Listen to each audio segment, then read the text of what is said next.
when you think about it, what are the one or two hacks? If tomorrow morning I'm going to wake up and start to build my time wealth, what's the first thing I should do?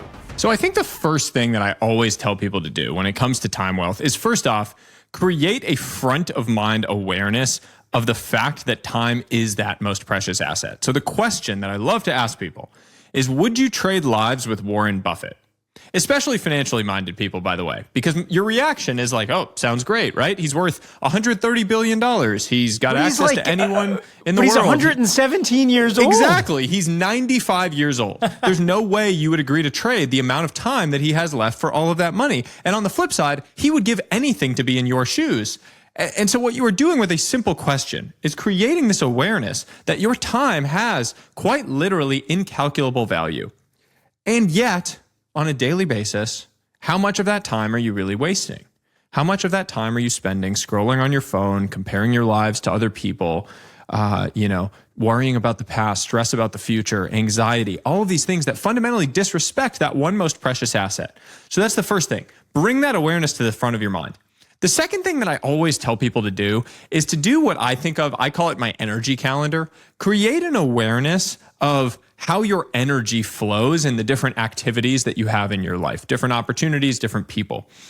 Time and energy are sort of intimately connected in the sense that when you are deploying energy into things that create energy in your life, your outcomes follow.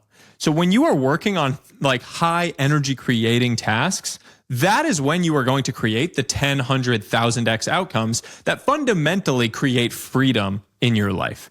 What you need to do is identify what those things are in the first place, because most people have absolutely no idea that they are spending the vast majority of their time on these energy draining tasks that really aren't moving the needle in their life, whether that's people or whether that's in your professional life. So I hear you. Figure out the things that give you the asymmetric return, which you explain later in the book.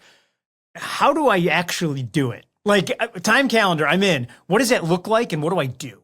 So what I do and what I did the first time when I started to try to figure this out is I pulled up my calendar at the end of a Monday and I color coded the things from the day. All of the things that were on the calendar, I color coded them according to if they created energy, meaning I felt lift up during or after it, I marked it green. If it was neutral, I marked it yellow. And if it made me feel physically drained during or after, I marked it red. Do that for a week, 5 days of doing that.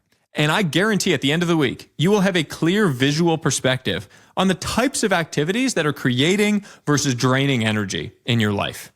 That allows you to then make slow, steady, incremental changes to prioritize green over red, to amplify the green and try to sort of delegate or eliminate the red.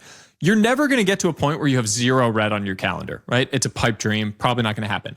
But if the ratio of green to red improves, the way you feel and your outcomes are going to change. I guarantee it. Across the board, everyone I've worked with has seen massive improvements from just doing that one simple thing that, frankly, for the course of a week, it probably takes you 5 total minutes to do that type of activity, and it's an enormous ROI.